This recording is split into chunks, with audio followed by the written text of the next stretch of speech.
What's going on, everybody? I'm going to welcome Tran to the podcast. What's going on, man? How are you doing? What's up, brother? I'm doing well. Thanks for having me on the show, dude. Excited to get into the conversation. Yeah, man, I'm really interested to talk to you. I've never met anybody that does what you do. So, just to give everybody a little bit of a background, like, what's your story? Like, if you had to give me a quick overview in an Uber, what would you tell me that you do? I have a company called Deep End Fitness. I started with a friend of mine. His name is Prime Hall, and we served in the military together for 12, 13 years apiece. And we kind of served in the infantry for 4 years, served in as a water survival instructor for a year, and then we went over to special operations. So kind of started the company from combining the things we've learned in the military from the water survival, military training, and then when we got out in 2017, 2018, we combined it with other mindfulness tools like breath work to incorporate a overall encompassing fitness program that tests your mental and physical abilities. Okay. Yeah, that's never heard of that before, but it's pretty cool. Yeah. Um, so, just to back it up a little bit, you said you're in special forces, right? You're Yep. a Marine Raider. Yeah. Can you tell me what Yeah. that Pretty is? cool. Yeah. Special operations in the military was started in World War II, pretty much with the Marine Raiders, and they were a specialized unit that specialized in like small boats and small unit raids that were doing the island hopping campaign in the Pacific, fighting against the Japanese. So that's where it kind of started. Fast forward after World War II, they disbanded the unit, and they didn't saw that they had a need for those special operations units anymore. So coming back full circle around to it, like during Vietnam, the Marine recon units were created to do the deep reconnaissance within like northern Vietnam territories, and then that's kind of the lineage where it came from. So in 2006, the Secretary of Defense demanded that the Marine Corps created its own special operations unit as well, right? So the during that time, the Army had the Army Special Forces guys, and they had the Green Berets, and they had the Army Rangers, and the SEAL, or the Navy had the SEALs, and the Air Force had the PJs and the CCT traffic controllers and all that stuff. So they wanted the Marine Corps to have their own unit in special operations as well under SOCOM. So they stood it up with the guys from Force Reconnaissance. So those are guys that did the direct action, so they do all the raids and stuff like that, and they also did the deep reconnaissance missions, just like they were doing in Vietnam. So started it from there, and now it's up and running, and we got the name the Marine Raiders back in like 2015 is when we got the name back, and we took that from the lineage of the World War II Marine Raiders. Okay. Damn. So, like, what inspired you to be a Marine first, and then what led you to end up wanting to be a Marine Raider? Yeah, during the Marines, I was looking to honestly just escape where I was. So I was born and raised in Long Beach, and of course, not the highest income areas. And there's a lot of my parents came over from Vietnam in 1975, and kind of when I was growing up, kind of got lost in gangs and stealing cars and clothes and stuff like that. So I was getting a lot of trouble. I was going in and out of juvie, and I was just looking for a way to kind of escape and try to do something different with my life than the same things that I saw my friends growing up and getting out of high school, staying in Long Beach, and just getting into all kinds of trouble. So I was looking for an escape, and I remember one time I got arrested at Ontario Mills. I'm not sure if you're familiar with that area, but it's like No. a big outlet kind of mall kind of thing. And I think I stole like some DVD disc or something from Virgin Mobiles, and this was like the third or fourth time I got arrested in like that year, I think. And I called my mom, and she was like, "Yeah, I'm not coming to pick you up. I'm not coming to get you out." So I remember like a few weeks ago, I signed up for the delayed entry program in the Marines, and I talked to the recruiter and everything like that. So I called my recruiter, my Marine Corps recruiter, and he ended up coming and picked me up out of jail. So that was like, Wow. for me, like as a young kid, I was probably 16 or 17 at the time, and I was like, oh, that was really impressionable. Like that was a brotherhood that this guy would come up and pick me up, and get me out of jail. But realistically, looking back now, it's probably he was just trying to hit his quotas of getting guys in the Marines, you know. But anyways, but the point is that yeah, I saw like that brotherhood, and I wanted to be a part of that. So that was like the first initial thing joining the Marine Corps. Okay. So you were getting arrested, but you had already signed up for the Marines, or you just had been in contact with them? Yeah, so they have a delayed entry program. So you like sign like some paperwork, like, hey, I'm interested in learning more about the process and getting the process ready. So then from there, like you have a mentor that's a recruiter, kind of helping you out with the process, helping you physically be ready, mentally a little bit as well, but really there to help you process the paperwork. So that was like the point of contact. So that was kind of the and then you couldn't join until you had like a high school diploma and your parents signed you off if you were younger than 18. So I was 17 when I joined. Okay. Was Yeah. there anything that like was the catalyst for you being interested, or was someone just handing out papers and you're like, sure, I'll listen to what you got to Um, say? I mean, I don't know if you ever remember, if you remembered like a Marine commercial. They had like this big Marine fighting a dragon and slaying a dragon. Old Yeah. commercial, but anyway, that was like one thing that like kind of motivated me. Like, it wasn't like, hey, I want to fight a dragon, but I want to Yeah. take on bigger things in life and face bigger challenges and put myself kind of through the ringer Okay. So you've always kind of had that mindset, and you just ended up using the Marines to kind of go to that channel that. direction. Yeah. Yeah, for That's sure. cool. Yeah. And then when you were a Marine, like, how did you end up saying, like, maybe I should go be a Marine Raider? So I honestly didn't know what a Marine Raider. We didn't even have the title at the point, right? The command is called MARSOC, right? It's Marine Special Operations Command. And when I served 4 years in the infantry, I went over to Iraq twice. Went over to this northern city called Al Qaim, right by the Syrian border.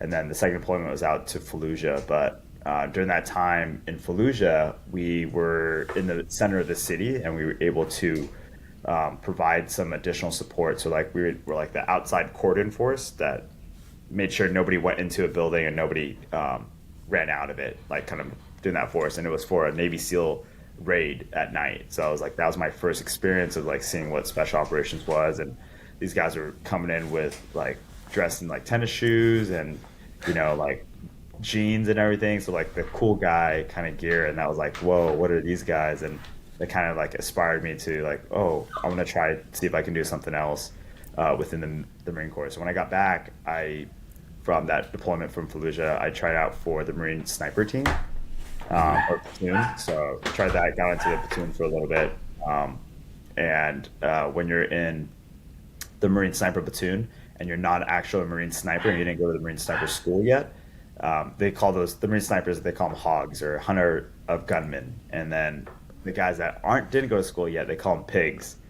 So professionally instructed gunmen or something like that. But as a pig, you have to do everything a pig does. So they put a 35-pound sandbag in your backpack. You got to run everywhere. You got to do all kinds of stuff. So at the end of the 6 months, I was like, oh shit, it's my turn to go to Marine Sniper School. Like before we go on the next deployment.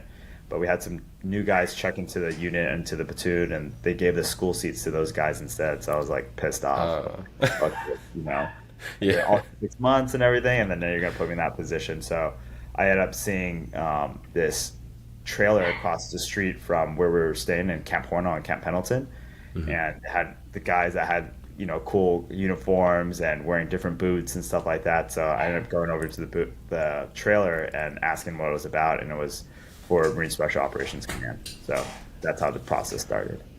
Okay, Yeah. so you're just like, oh, I'm trying to do special ops. I didn't get this one, so I'm gonna go over here.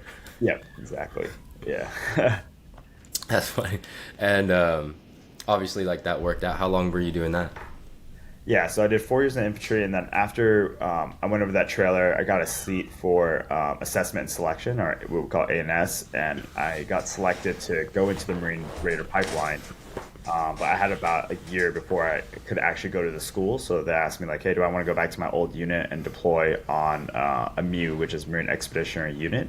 So it's like float around on a Navy ship and check out a bunch of ports, do some training with some countries. But I'm like, man, I don't want to do that. I want to go back to combat. I want to go back to battle. So I ended up working.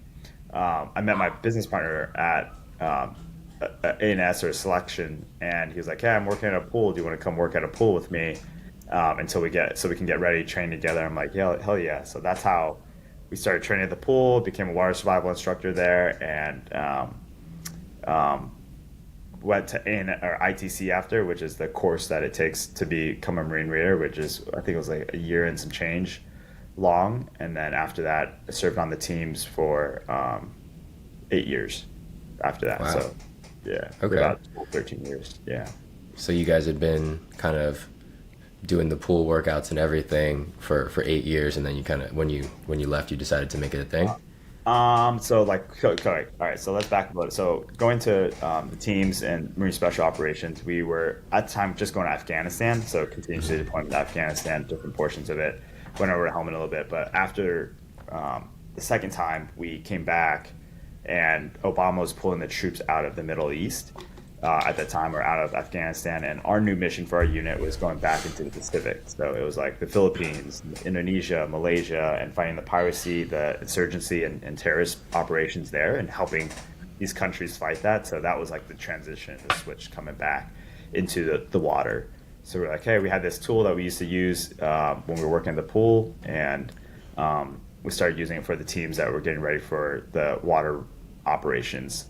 So that was kind of like the trigger point. Like, oh man, we had something that worked out for us when we were training. Let's see if we can apply it to the teams that we have now. So fast forward, use that tool. It was really successful. Like my business partner was one of the first Marine Raider dive teams that went overseas. I was like on a boat team, and we did a lot of boat stuff and a lot of in-water stuff, and just to make sure we had to be comfortable in the water. So when we got out, we were like, hey, we just want to continue what we were doing, helping people, coaching people, and as well as being in the water and the fitness aspect of it as well. Damn, that's pretty cool. Were the both of you always like super comfortable in the water, or is that something that you learned through the style of training that you were doing? Yeah, definitely through the style. So Prime was always in the water and stuff before, but me, I mean, my parents put me in like swimming classes when I was younger, but it wasn't until that working at the pool did I become really comfortable. But even then, like when I was going through my water survival intake course, like you're in the pool all day, and I hated being underwater. You know, at the time I didn't shower for like a week that we were in the pool every day. I'm just like, dude, I hate the water. It's too much.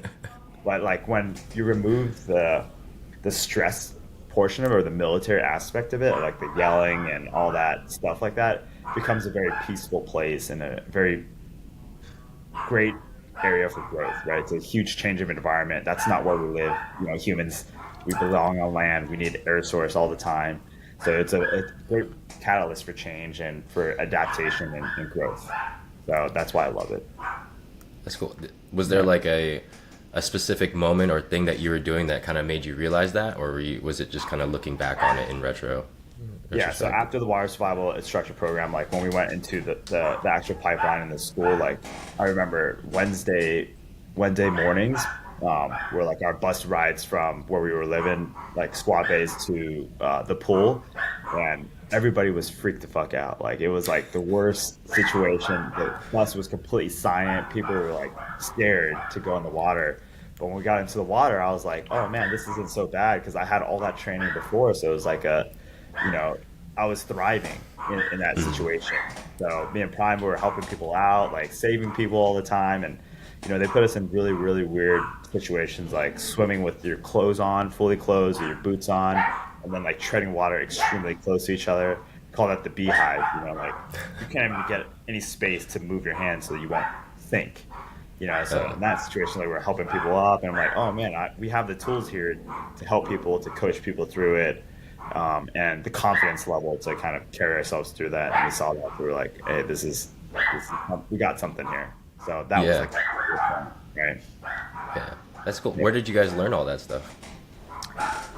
So a lot of it comes from like marine water survival, the courses and the training aspect, but it was us combining all the different elements of being on top of the water, being underwater, the poolside workouts from calisthenics to some basic weightlifting or CrossFit Olympic lifting movements with dumbbells or kettlebells, and we just kind of combined the things. So it was just a bunch of different things we learned from different peoples, and then putting it together. right? Yeah. And that's what the program is now, right? We're not like a creator of something brand new. We're take a lot of elements from free diving, from CrossFit, from Olympic lifting, calisthenics, and all that stuff, and just combining it. A lot of breath work as well, just combining it together. So. Yeah, that's super cool. So so tell me more about like what exactly is Deep End Fitness? Like what is kind of the program and what are you trying to like what's your goal for people when they get out of it? Yeah, so deep in fitness is like the practice of movement in and out of the water, breath work, mindset training, and just with the goal to help people improve and better navigate stress, right? And build better coping mechanisms for like their mental health, right? So our goal with that is, and the differentiator is like when we go underwater, it's like our body responds to the lack of air and it triggers a lot of stress and anxiety for people, right? And that's the same stress and anxiety that people experience outside of the water, whether it's like a firefighter running into a burning building or it's a young or inexperienced Marine or soldier going into a gunfight or a stressful situations at work. But our body responds the exact same way, right? We can't tell what kind of stressors it's doing. And some people respond to different stressors differently, but we can kind of mimic that when we're underwater and push people to somewhat of that threshold of stress. They'll just start building better coping mechanisms to deal with that stress, right? And they've been there so many times before that maybe a tiny bit more is a little bit more than, I mean, it's just enough that they can still handle that situation. So that's the kind of concept of us doing this type of training. Yeah, of course, it increases water confidence for people and their abilities to train and swim in the water and helps them stay fit, but really the mental aspect is kind of the selling point and the competitive advantage that we have. That's pretty cool. So fitness is obviously there, like you're doing movement with your body, but you're using that as a I guess like a tool or a vehicle to be better equipped for stressful situations. Correct. Yeah. Yeah. That's cool. Was that your original goal with it, or were you like, oh, this is like a really great way to stay fit, or? Yeah, that's a great question. I mean, the more we continue to develop the program and the more we learn from outside sources and the development that we have inside, that's the key thing that we've kind of been focusing on for the last 3 years. But initially we're like, all right, well, initially we had this just game that we wanted to play, which was the Underwater Torpedo League. I know we didn't talk about that at all, but it was just a game that we played in the military. Can you imagine like two water polo nets, shrink them down, put them down at the deep end of the pool, and then 5-on-5, and you wrestle each other, you fight each other to get a little toy torpedo in the net. That's how it kind of started, and then it developed into like, hey, we started getting like some athletes. So we started the program in 2017, and then in summer of 2018, we didn't even develop the real what deep end fitness is yet. It was just like a training tool incorporating all these things that we learned from people and at the time. And we started being able to train a bunch of MMA fighters from the UFC, Bellator, and we got like 7 or 8 NFL players in the summer in San Diego during the off season as well. So they're like, okay, this is a great training tool, but you guys can't call it underwater torpedo. You got to call it something else. And it was like, all right, well, we're in the deep end of the pool. Let's develop deep end fitness, and that's how we kind of pushed it. And then from there, it was like, okay, cool. What are you really getting out of the training that you're doing here? And it was like, all right, this is the mental aspect. This is the mental aspect. This is the mental aspect. Okay, yes, physical aspect as well, but everybody was referring to the mental side, right? Especially for professional athletes, they already have the top level of physical fitness tools that they have available to be at the top of their game, right? But the mental aspect is like, all right, how are you training that right now? Like everyone's like, well, we're pushing through hard times and all that stuff and trying to prep your mindset before, right? But like there is no tool to help people get accustomed to that level of stress and that fear, that performance anxiety that people need. So once we got that and that trigger was like, oh man, how do we dive into this more? How do we develop this more as a program to help and continue helping people that are in high stress environments? So that became a tool. So took a lot of breath courses, incorporated that into it. But what we found is like, it wasn't just the breathing patterns, or it was like, hey, that trigger in your head that you're using breath work, yeah, it helps you control, upper regulate, down regulate your nervous system. But it's like, hey, that choice that you decide, like, hey, I'm smoked right now, I'm gasping for air, But the next portion of the workout is to swim from one side of the pool to the other underwater. And that trigger in your head is like, man, do I think I'm ready for this? Or hey, I understand my body's limitations, my capabilities. I know I can do it when I'm, not stressed out, not breathing heavy, but can I do it now? And that choice that people decide to go down there, that's the key that we're looking for, right? Yeah. Every single time. And that can happen 20, 30, 40 times in a workout. And for them, it's like dealing with that stressful environment 20 to 40 times in 1 hour period or whatever that is. It's like a game changer when you translate that outside. Yeah, I get that. Totally makes sense. Yeah, because it's like the more you do it, the more comfortable you're with it. And for most people, they're not putting themselves in that kind of stressful situation. So when it happens, they kind of freak out and they don't know how to deal with it. Yeah, exactly. That's super interesting. It's kind of actually random because I just did a training or like a presentation for my clients last night on stress and how it impacts pretty much a lot of things in your life. It causes insulin resistance. It can, Yes. decrease GI motility, your gut bacteria, obviously your mood and all these other things. And just most people don't really take account, how am I going to lower my daily stress or find coping mechanisms to be able to handle it better. So it's super cool that you created a whole program that's doesn't seem as like kind of woo woo, you know what I mean? Yeah. And it actually is geared towards that. I think that's pretty important for like pretty much everybody these days. Yeah, it is, right? And we live in a crazy society now where there's, we're no longer in a information shortage, but it's like an overload of information, and you got to pick and choose what information you want to receive and process, right? And that can be stressful for people so much. So, yeah, it's a great tool.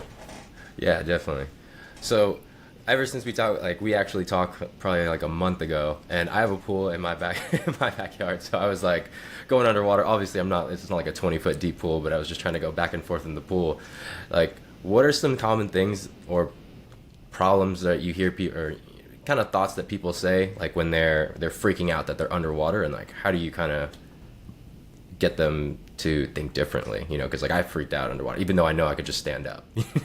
Yeah. So, I mean, number one is when we train in a pool, it's an extremely controlled environment. So there's always the bottom of the pool, right? Yeah. Like that's one, like, hey, the fastest way back up is to get to the bottom and kick. I mean, if you're closer to the bottom, kick off the bottom and get to the surface. So, but before all that, like we also teach them just basic water survival first, right? And that comes from our background in the military. Like, hey, how do I tread water? Or if I'm too tired, can I use my lungs as a flotation device and float? Everybody can do that no matter how dense they are, right? And like plays into like a little bit of their buoyancy level, how much they naturally sink or how much they naturally float, right? People with higher fat content are more likely to be on the surface of the water, but people are likely with more density and muscles, they're likely to sink down to the bottom. But we play into that both. Like, hey, if you're a positively buoyant person, it's easier for you to stay on the surface and stay afloat. If you're negatively buoyant, it's easier for you to go down when you do these drills or whatever that is, to go down and save somebody or whatever that case is. So identifying their strengths first and then playing to that, and then a building block approach is how we always try to like to do it. So if they can't survive, then we can't really teach you how to swim if you can't learn how to survive first. So instead of like just jumping someone in, having them try to swim underwater or swim on the surface, like, hey, you can survive on your own, know that. And then we'll teach them like, all right, some basic breath work. Like, hey, you can do some breath work on land, right? And you can hold your breath and do like 5 or whatever, 10 burpees or whatever it is. Like that's a lot of work capacity while you're holding your breath, right? So, like, hey, now we're going to translate that to, we're going to take the same breath that we did on land and then do way less work, but we're going to be underwater. So change the environment a little bit, right? That promotes the growth, and have them attempt some stuff underwater and get them confident. Like, all right, cool. I know there's a bottom. Let's teach them how to get to the bottom easier.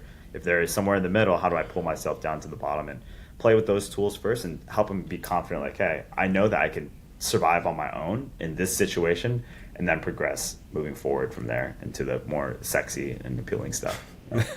Yeah. That's cool, man. That's another thing I was wondering, because I don't personally float. I think they call it like negative buoyant or something like that. Yeah, because you're a dense dude, man. You got all the muscle on you. Yeah, it's funny. My wife and I, we were in Hawaii. We were snorkeling, and she wanted to hold hands while we were snorkeling, and she was like, "Why the hell am I sinking?" And I was just like falling to the bottom. You were taking her down with you. Yeah. And then she let go of my hand, and she started floating. She was like, "What the hell? That's you. I'm not, you're the one that's sinking." And I was like, "Oh, I guess I don't float. I don't know." Yeah. But it's easier for you to go see the fishes, right? All the Yeah, yeah, it's down there. So yeah. The only problem with snorkeling is like sometimes you go too far and then all of a sudden you got a mouthful of seawater. That's cool though. So the big thing is stress. Is that like kind of the main thing that you think you want people to take away from it, and you want people to learn, or is it kind of like I more would say encompassing than that's that? yeah, for sure. I mean, but like the main thing that brings people in is the community aspect, right? Like Well, being in a group training environment, like a CrossFit style class where everybody's promoting growth and everybody's helping you out. And for us, community is huge because training in the water is inherently a little bit riskier than training on land because of the, if someone blacks out underwater, and their yeah, airways covered with water, then they become a drowning victim, right? yeah, So we promote that great community by everybody's looking out for each other all the time. We have like a buddy system. We implement the a buddy system signal. If they're going hypoxic or about to pass out, they're not able to touch their index fingers and their thumbs together. But everybody checks on each other all the time, and that really promotes the community to grow as a whole, but also allows a space for people to feel comfortable enough to push their limits a little bit more, right? And wow, that is where we can activate, like tap into the stress inoculation and all that stuff more. But the community aspect is a huge portion of it, and we're really trying to grow that right now. oh, that's super cool. So Yeah. stress component, then there's obviously like being able to trust other people, being able to be there for other people, and then Yeah. just in general doing Yeah. it with a bunch of other people that are going through the same stressful things that they're Yeah, going through. exactly. And we got that from the military, right? Right. Because like you're in a team environment most of the time and you're always working with someone. You have to depend on the person to your left and to your right. And we try to promote that same thing. Because right now people are so isolated from being on social media and stuff all the time. So whatever connection piece that we can do, especially when you're challenging yourself and challenging others to do the same, it really promotes a great place for learning, for growth, and for bonding. Yeah, it really it's like when you're on a football team or you're in the military or whatever, you go through like a shitty time, like the person that you go through it with, you kind of have this like special bond, right? Exactly. Yeah, shared struggles always builds Yeah. a new relationship. Or at least you get to see people at not their worst all the time, but like in a stressful environment and situation and helping them navigate through that. It's like, oh man, that bond is lasting. Yeah, especially in your thing, like you save me, I save you, we're both in the water, we saved each other. I would imagine you're pretty bonded after that. Yeah, yeah, yeah. That's cool. Um, so was fitness always a big part of your life, or is that something that kind of happened later on in life? Yeah. I mean, in high school, I played soccer, track, and I played badminton too. And then going into the military, that's when like the real kind of fitness, like working out, hitting the weights, and all that stuff really became a prevalent thing. Because I think when I joined the military, I was like 130 pounds, like soaking wet. Yeah. Like, so super lightweight. I'm like 165, 170 right now, but like, of course, your body's has limitations of the weight it can carry, how fast you can run, and all that stuff if you don't have the right muscle mass and the bone structure and all that stuff to support that. So that's when I was like, all right, it's time to ramp it up. Got to keep up with the rest of the team and hold my own weight so that people don't have to carry my own weight for me. So that's where that kind of fitness journey started. And it started off with just like hitting the gym, like, bro lifts, all that stuff. And then I'm like, okay, how do I challenge myself more? And then, of course, the military aspect with the distance running, the distance rucking, putting some weight on your back and walking, all that stuff. So that continued to progress forward. And CrossFit kind of came a blend in there of like high intensity weightlifting kind of thing, because that's like matches that what you need for the military thing. But yeah, just continued the journey on from there. And like recently, when I got out of the military, for the past like 5.5 years, I've been trying to take on different fitness competitions that just kind of tested. Like I ran the the New York Marathon, did a powerlifting competition, did some CrossFit competitions just to see how I would do. So that's been a extremely fun venture, and just exploring like different fitness modalities. And number one, it's like a learning, right? Like, hey, how can I adapt maybe deep in fitness to attract people from this community? But as well as like, hey, is this a tool that we can implement and the things I've learned from other fitness modalities and incorporate it into deep in fitness as well? That's cool. Yeah. So a lot of people after they leave the military and all those things, like I get that you did these things in the beginning to kind of be better and more equipped for what you were doing there. So like what has kept you going along this path after that? Because you don't do that anymore. So like, and I've seen your Instagram. You're in great shape. So like, what inspires you to keep doing all these? Staying well. First off, staying in great shape, and second off, like trying different modalities instead of just focusing on like doing one. Yeah. It's always about like what I'm able to do, right? Like I never want to be in a position where like, hey, someone asks me to go snowboarding, someone asks me to go climb a mountain or do a long hike, and I'm like, man, I'm not ready. I'm not trained for that. I'm not in that physical capability to do something like that. And I don't ever want to be the guy that has that as an excuse. Maybe an injury, okay, I get that, but like like because I'm undertrained, that's never want to be the case. So that's always been my drive to always be prepared for whatever situations, and that's for life too. Like if there was an emergency situation or whatever it is, and someone like ran up on my family one day or something, like do I have the physical capabilities and the know-how to kind of deal with that situation, to de-escalate it, but then also like if there comes a worst case, like to defend my family and stuff like that. And that comes from the military aspect, like always be ready to go on the mission and all that stuff, right? But in life, you're still on your mission to maybe one day raise a family and protect them, but also to have fun, right? And the more in shape you are, the better you are to equip to have more fun and more things. And we're not talking about like drinking or partying and stuff, but like going on adventures, doing long hikes, like swimming a distance or something, and I just want to make sure that I'm in the position to do that.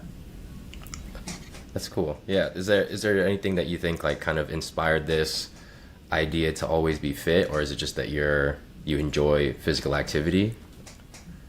Yeah, I mean, I definitely enjoy the physical activity, but I mean, we are in a superficial world, so looking good with your shirt off is a plus too. So Yeah. that's a motivation as well, right? But yeah, man, just I guess it's like the competitive advantage or the competitiveness inside of me too. Like whenever I do a workout, I never want to lose. Like when I go to a CrossFit gym, I don't want to lose. I don't want to say it like I'm being in that position. I lose all the time, but Yeah. I just don't want to be that person that comes on the bottom of the barrel. And I want to make sure that I'm performing not just physically, but mentally and work and at school and all stuff when I was in school. But so that it's that competitive event, competitiveness inside of me that always kind of pushes me as well. Yeah, that's funny. I mean, I pretty much feel the same way. I tried a lot of different things at this point, and I think that to me, it's just that, especially when you get older, when you're younger, you have sports or you have a lot of contact with other people. Like as you get older, there's a lot less things that you have this competitive outlet or strive to be better at.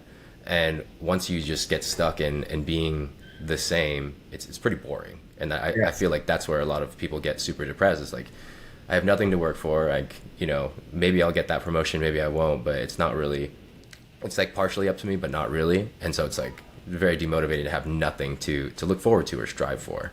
Yeah, and that play portion of men is so important, right? Like we still need to play, like whether we play poker with the friends or whatever, like some type of play that increases our like cortisone levels and puts us in an environment outside of our family is extremely important for continuous self growth, and we should promote that for ourselves and the people around us as well. And if you're not physically in shape, you can't do a lot of the play that I like to do. Like Yeah, yeah.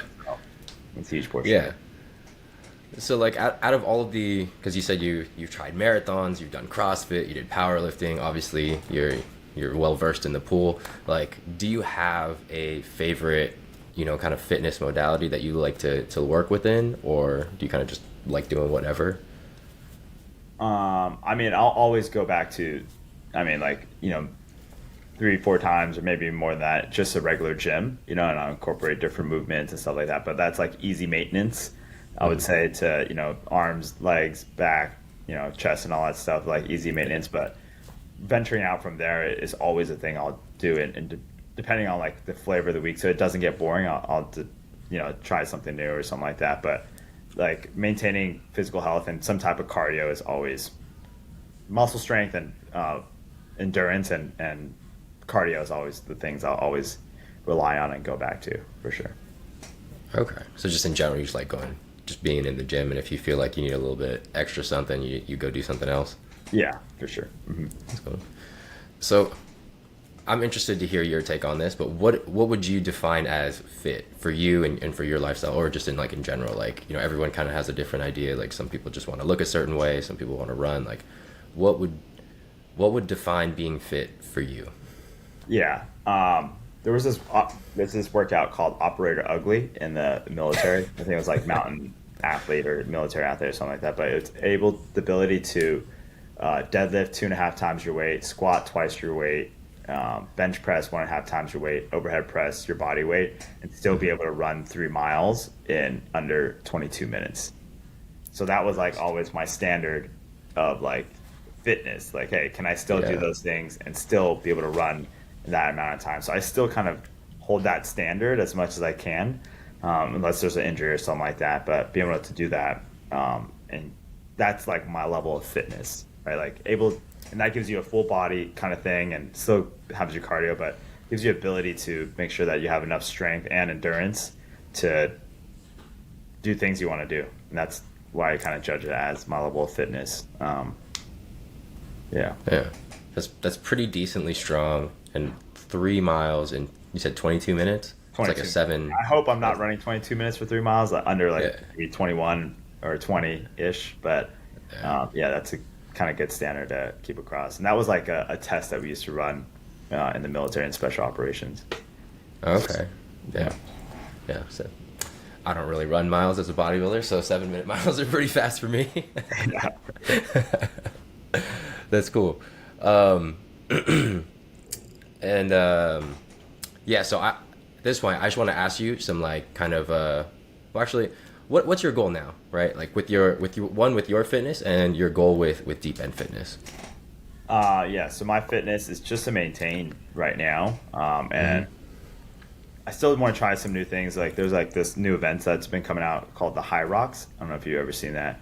It's like more of an endurance game. It's like 8 different events, but each event starts off with a 1,000 meter run, and then other events is like I think like 1,000 calorie row, 100 wall balls. So it's a kind of CrossFit style workout things in it. But people have been doing it, and some of my friends have been doing it, and they've been getting around under an hour for the entire event. So that's something I think I'll take on next. I have a herniated back right now that I'm recovering from.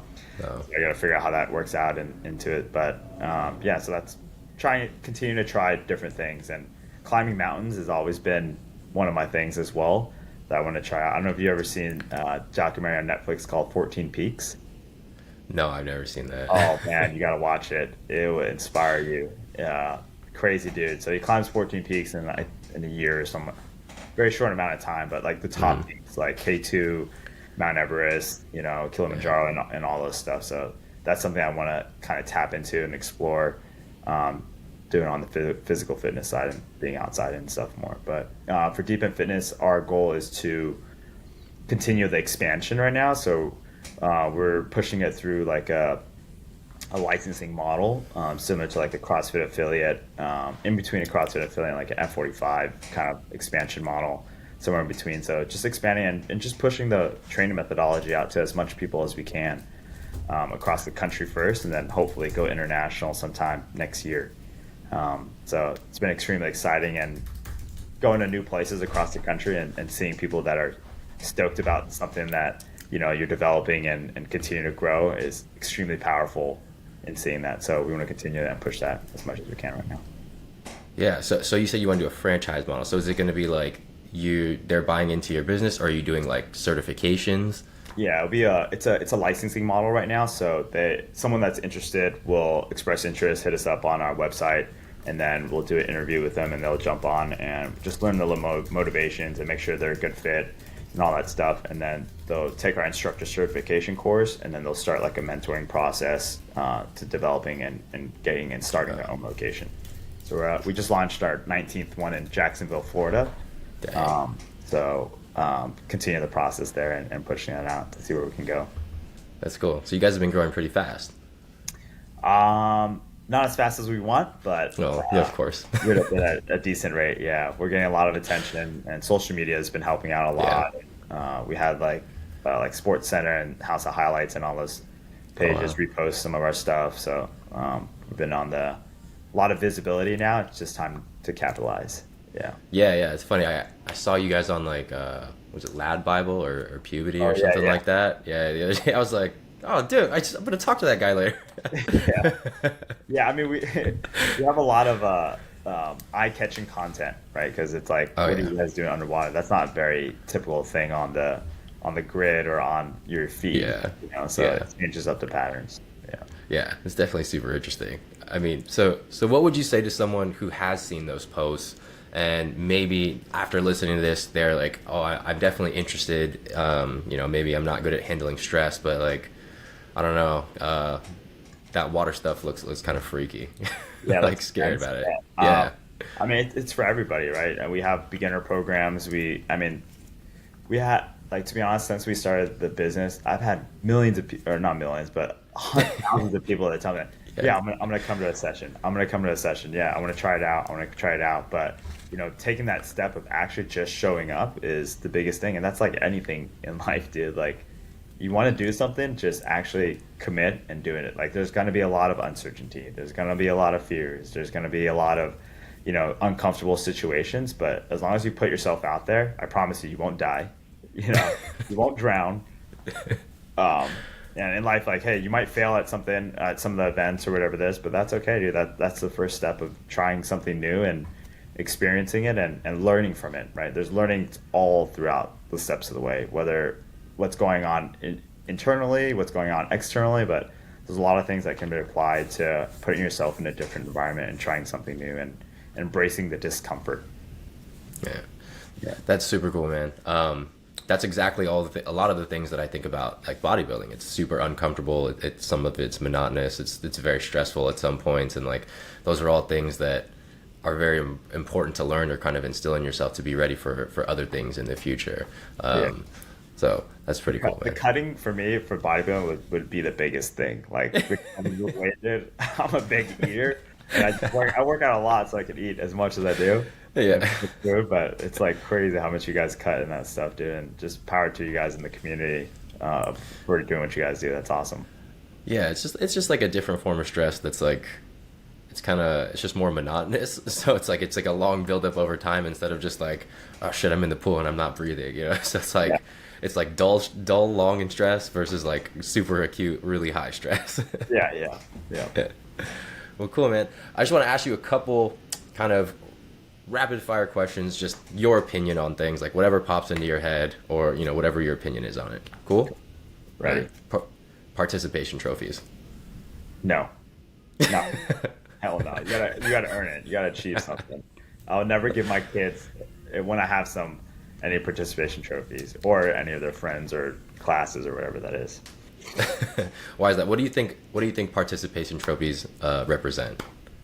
Or like why would you say no That to it's them? okay to be mediocre, or it's okay to be average. It's not. Like, you got to find something that you're good at and be good at that, and then pursue that. Or as a kid, like, try new different things and be good at everything, or I mean, try to be good at the best that you can at everything. Then find your niche from there, and then grow from that. But that doesn't encourage anything.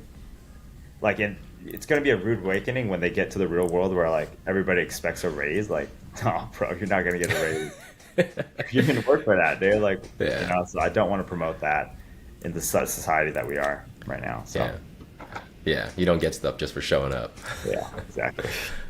Okay, next thing. Competitiveness. Do you think that's something that you're born with or something that gets instilled with you over time? Both, right? You're definitely born with some type of competitiveness, and you can see that in kids and stuff like that, or like racing for the ball or whatever that is. But it can definitely be fostered and developed into a healthy competitiveness culture, or like something that is like you're always just trying to one up someone, right? So the growth in the part is like you need to learn some experience, you need to fail, but also you need someone to guide you in the right direction, whether that be a coach, your parents, or whoever that is. But you need to channel that energy into having the right competitiveness. So both. Okay, cool. And then last one, victim mentality. No. What are your thoughts on it? Yeah, that if something happened to you, it's like you can never ever like view yourself as a victim. Number one, like if something happened to you, there's probably something that you did to better your chances of putting yourself in that position to be that, right? So, yeah, we'll leave it at that. But yeah, I don't believe in it. Put yourself in a better position, be better prepared, for it. But if something does happen to you, man, it happened to you for a reason. Is there a lesson that you can learn from it? Is there something that you can take away from it that you can apply to the future so it doesn't happen again if you don't want it to? Or, can it put you in a position where you can help others, get away from that same position that you were put in? So there's always something to be learned from it, and you're never a victim. Yeah, I would agree with that, man. I think a lot of people just they tend to think everything is happening to them instead of just like the easiest thing to do is to say it's my fault. And Yes. even if it might not be your fault in some way or shape or form, but if you take that responsibility, it then gives you the power to say, okay, let me not put myself in that situation again, but if you give all the power to everything else happening externally, then you're Yeah. just stuck, being life's punching Stuck in bag. that sick loop of like, I'm a victim. Oh, someone help me, kind of Yeah. situation. But hey, man, why don't you help yourself and help other people, right? Yeah, yeah. Well, cool, man. That's pretty much all I got for you. Is there any last words that you want people to know about you or Deep End Fitness or anything like that? No, that's it, man. Give us a follow on social medias, and then if you want to check it out and you're listening to this podcast, let me know. You get a free class. Straight out. Awesome, man. I think I'm gonna have to check you out at some point because All right, I don't cool. want to check it out, and I think that means I need to check it out. Yeah, yeah. We can do it at your home pool too if you want. No problem. Okay.